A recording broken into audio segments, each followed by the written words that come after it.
আমি তো মুসলিম ছিলাম, নামাজ পড়তাম, ভালোই ছিলাম, কিন্তু টাকার লোভে সব ছেড়ে দিলাম, ধর্ম বদলে ফেললাম। আজ কবরে এসে বুঝলাম কত বড় ভুল করেছি। এই আগুন, এই শাস্তি আমি সহ্য করতে পারছি না। এই টাকা আমাকে আজ বাঁচাতে পারছে না।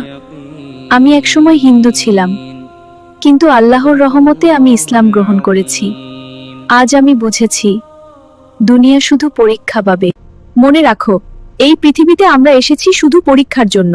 পাশ করলে জান্নাত, আর ফেল করলে জাহান্নাম।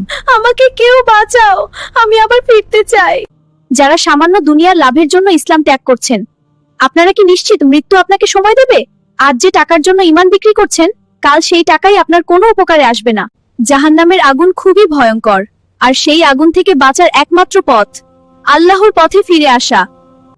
ভিডিওটি যদি আপনার হৃদয় ছুঁয়ে যায় তাহলে লাইক দিন, শেয়ার করে অন্যদের দেখার সুযোগ করে দিন। ইসলামিক ভিডিও পেতে সাবস্ক্রাইব করুন, কমেন্টে লিখুন আজ থেকে নামাজ শুরু করব।